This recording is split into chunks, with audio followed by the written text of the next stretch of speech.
love you, Maxie. Ever wonder what the pets we love do when we leave? The Secret Life of Pets.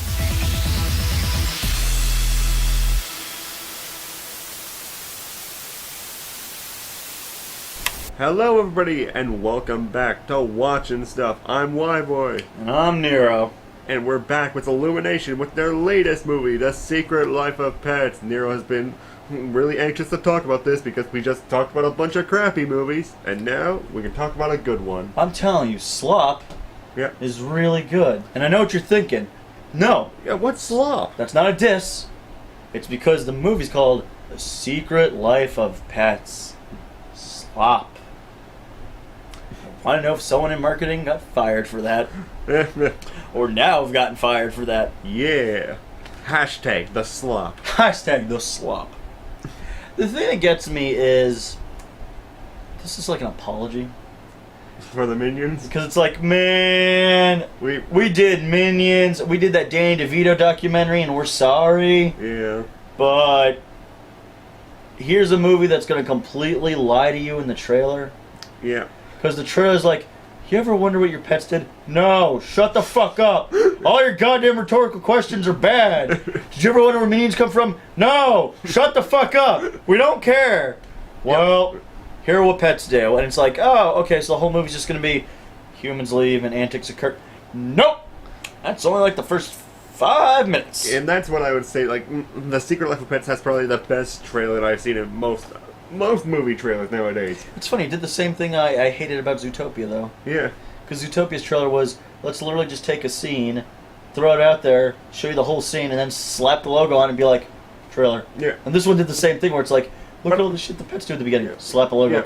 Yeah, but I really think like this one does it a lot better, because it's more just like pushing the sort of like pitch line that basically just saying like, what do pets do when humans are out, sort of thing. While Zootopia just did it like, let's put the sloth scene right here and laugh non-stop at it. Laugh it after 12 times you see it. Fucking sloth. Yeah. Fucking hate it. But yeah, back to your point when you were. The thing that gets me about this is like The Secret Life of Pets. It is a perfect name. But, like, the trailer makes you think like all it's going to be is just antics of pets' day-to-day life. Yeah. And instead, it's basically people have said this, so we'll say it too. It is like Toy Story in that the plot to Toy Story was Andy has his favorite toy, being Woody the Cowboy. He eventually gets a shiny new toy, being Buzz the Space Ranger. They don't like each other at first, but they go on this adventure to try and get back home, and eventually they overcome each other's differences, and they become close friends. Yeah. Yeah, The Secret Life of Pets is that, but that doesn't mean it's bad, because again, to me, I've always said this about movies. Yeah. Well, I've started to say it even more prominently now. There's the old saying, there's like only 5 original stories in all the movies, and basically every other movie is just basically like a splinter off of one of those 5. And the thing is, yes, this is Toy Story with pets, but just because it's Toy Story with pets doesn't mean it's a bad film. Because the whole thing is, a movie could share basically the same plot, and I did this in my Wreck-It Ralph and Frozen video. Yeah. Links to both of them. The thing is, I had said that Ralph has a lot of this very, very close traits to Frozen with its setup and kind of premise. Yeah. About a character being discriminated and shit like that, and it's basically the same thing. But the difference being, Wreck-It Ralph had stronger characters. Yeah.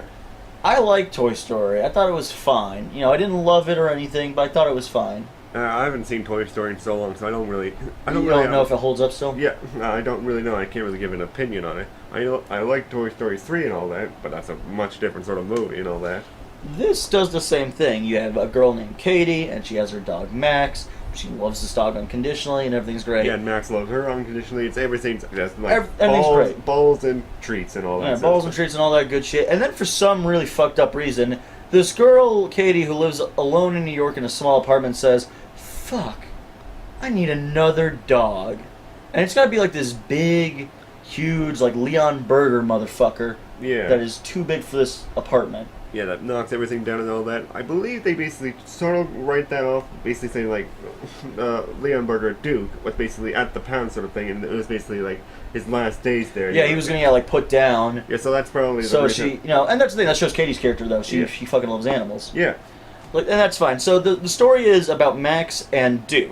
The idea is that Duke's the new dog, Max is the old one, and Max, he's like any dog, he's an attention whore. So he doesn't like the idea of sharing his human. So the idea is, if I get rid of this other dog, I'll have everything back to the way it was, because everything was comfortable. So the story is them going on a misadventure through New York City. Yeah.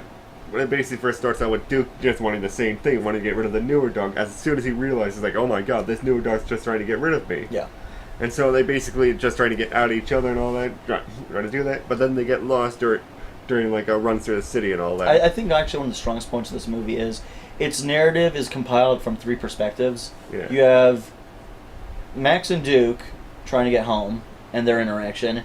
You have the animal resistance movement led by Snowball, this deranged psychopathic bunny. Yeah. Along with like his crew of animals that were abandoned, and so they all have like chips on their shoulders about how they feel about humanity. And then you have Gidget, Max's hilariously stalkerish girlfriend. This quasi-girlfriend that basically stalks him from the across. Yeah, like she's so infatuated with him that she wants to, like, as soon as she realizes Max wasn't brought back home, she realizes something's up.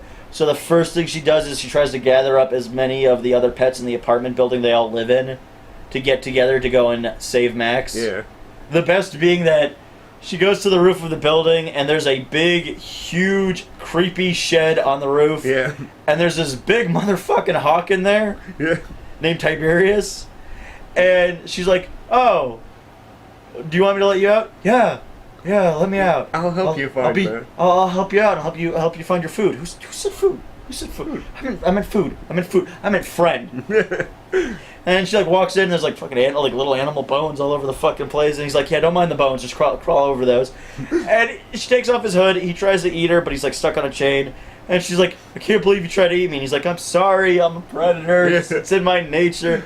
And he's like, okay, I'll tell you what, how about you let me off this chain, and we'll be good.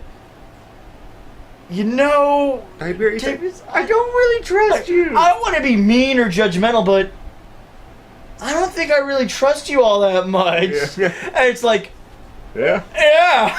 I mean, it's just that sort of humor throughout the whole thing, like a little bit subversion, all that sort of stuff. We won't ruin like all the jokes in this. The humor in this is so brilliant. Yeah, it's very light-hearted sort of humor. Oh, dude, with Gidget and all that. Some of it is so fucked up dark. Yeah, I like know. Every other scene of Snowball.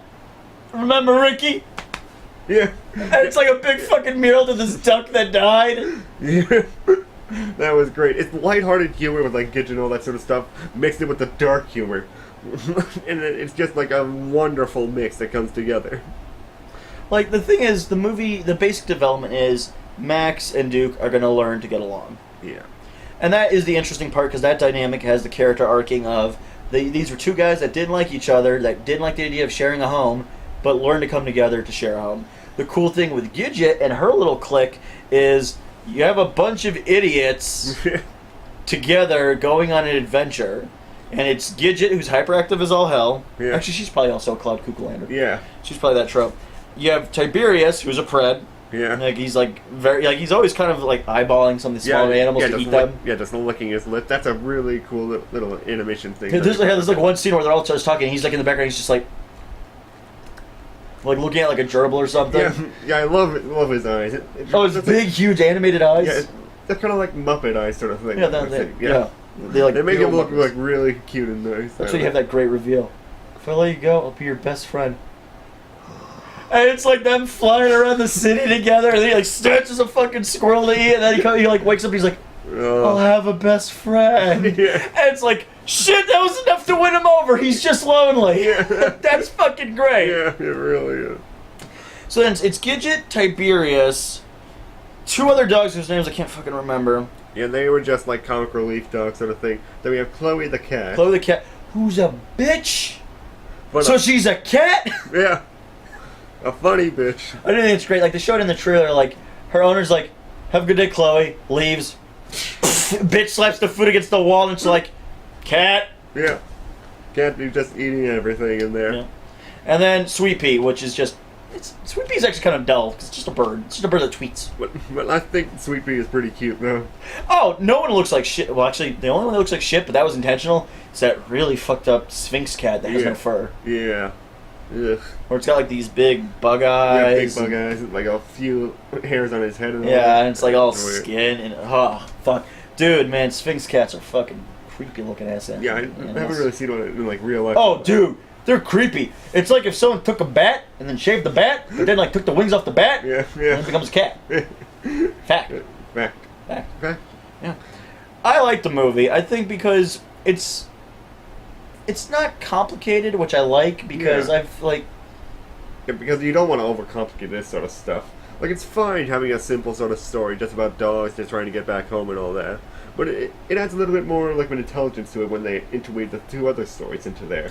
Yeah, it's almost kind of like what was the one I kept referring to? Homeward Bound. Homeward Bound. I was about to say, I'm like, Home Alone. Macaulay Culkin wasn't in this movie. Get the fuck out of here. Yeah, just having like Snowball stabbing him in the eye with his carrot. Actually, I do love the fact how batshit insane Snowball is. Yeah. Like Snowball is probably one of my the, favorite characters in the movie. He's like the closest to an antagonistic force. Yeah, he is probably the antagonistic force. Because antagonist just basically means the ultimate sort of like... Yeah, the person that's trying to stop the objective of the hero. Yeah, the ultimate force against the hero. Yeah.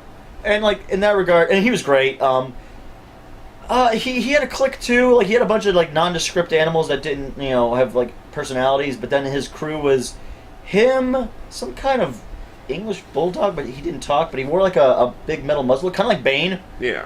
Bane or Hannibal. Bane or Hannibal Lecter, yeah. And then there was a pig named Tattoo that was covered in tattoos and piercings for some reason. Yeah. And wasn't there... Yeah, the lizard or gecko. I forgot the name. I want to say it was an iguana because its tongue shot out. Yeah. Maybe it was a chameleon. Yeah. He had a lizard with him, but the lizard was also kind of... Yeah. It's just like a cool member to his like little... Yeah, it's just like a little clique.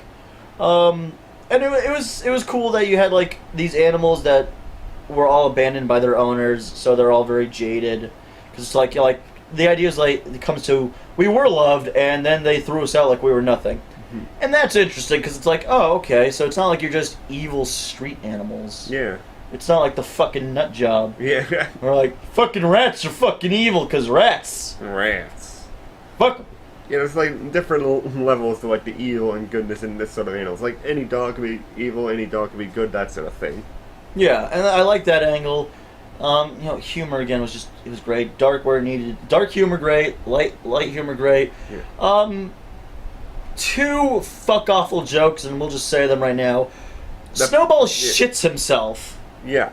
Yeah, that's probably the proudest joke they show in all the trailers. I never saw that joke. Yeah. I swear to God, I never saw that joke in any of the trailers I saw for this movie. I saw it all that time in the trailers. It's just basically Snowball going, ah, ah, ah, ah, ah, ah. No one mentioned that. And then you have a Ken in the background just batting his shit around. What the fuck, Illumination? Yeah. And that's Minions Illumination, I expect. That's not Despicable Me Illumination. Yeah, that really was not. That joke was fucking horrible. And then the other one was you have this chihuahua that gets excited and it's hopping up and down, and it pisses itself, and then it's jumping in its own puddle of piss. Why did you need the joke like that? It's not funny. It's just disgusting. It really is. I can't really imagine any sort of kid like really going. Ah! I'm just going like, ew. Maybe something like that. That's why you need to beat that kid at that point. I'm gonna beat the stupid out of your belly. Oh no! I'm gonna fix you. Oh! You're not gonna laugh at piss and shit anymore. Oh! Alright, like that's the thing. Like, I really did like this movie. It was very funny. It was so much better than the trailer made it out to be. And at the same time, the trailer doesn't do the movie justice. No. Because the trailer basically is like, we'll show you the stupid shit joke and we'll show you the fucking like first 5 minutes. I swear, I don't remember ever seeing Duke in the trailer for this movie. Yeah, I bet he did down the line, like... Yeah, I believe Duke was in like the trailer, like we're out now sort of trailers. Yeah. Not in any of like the building up sort of stuff. Yeah. So, And I like how the story ended up being the way it was. It was just so heartfelt and optimistic. Yeah. And I know I'm harping on this, but it was such a breath of fresh air after Minions, because I know Minions wanted to be like this. Minions wanted to be heartfelt and optimistic. It But can't do that when it has no characters in it. they're just little antics of little punchlines, because the Minions aren't people. There's Stuart, Kevin, and Bob, and any of the other ones. None of them act different from one another. Yeah. Like, they all love bananas, they all love fucking music, they all love singing and dancing. None of them has a unique identity that makes them all their own persons. No. Max has a character, Duke has a character, Chloe, Tiberius, Gidget. Everybody is unique and different. Yeah, even the little dogs that we don't even really remember, they both have characters. Even They were fine, they were just like the friends, though. Yeah, they're just the friends, the stupid friends, though. Yeah. Just basically just to show, like, the level, like, the stupid dogs to the stereotype. Yeah, that's why it's like a ball gets like batted across the room by Chloe, and all the dogs just scream "ball" and go after it. Yeah. So then Sweet Pea takes a laser pointer because fucking Chloe's like dogs and them chasing balls. That's so dumb. Laser. And then she starts chasing after that, and that's like really funny. Yeah. That's the thing, like, the movie makes fun of the pet humor, and I think the reason why it easily surpasses something like the Lorax or the Minions is because those movies don't have character. Yeah. Like, the filmmakers are trying to say this stuff is funny because of how visually, like, gag-like it is. Yeah. But the thing about that is, the Minions work as a visual gag. Obviously, they did a Minion short at the start of this movie, and I thought it was fine. You said you were like, you know what, I'm just kind of sick of it. Yeah, I was just kind of burnt out on all Minions things after the Minions movie. Yeah, and here's the thing. I 100% agree with you in that it's boring at this point. Yeah. Like, I watched it, and I was like, oh, that's okay. But I even had said to you after we saw the Minion mini before this, Yeah. I leaned over to you in the theater, and I flat out said, see, it works as like a 7-minute joke. Yeah. You drag that shit out for an hour and 30 some odd minutes, it's fucking boring. Yeah. And it gets annoying. Because the short completely proves our point. The Minions didn't have any personalities. They were all the same fucking characters just doing something funny when it came to mowing the lawn. Like, one's clothes gets inflated with a leaf blower. One steps in dog poo. One breathes in dog poo. One breathes in dog poo. Fuck, that's dumb. One gets its head stuck in a beehive. One drives the lawnmower out of control. Like, yeah, they don't have characters. It's just wacky fucking antics. Yeah. At least the pets were all unique characters. And the jokes they made were basically all based on sort of moments. Well, that's why you had that great bit with Pops. Yeah. Hey, Pops, how you doing? I'm paralyzed. Okay then.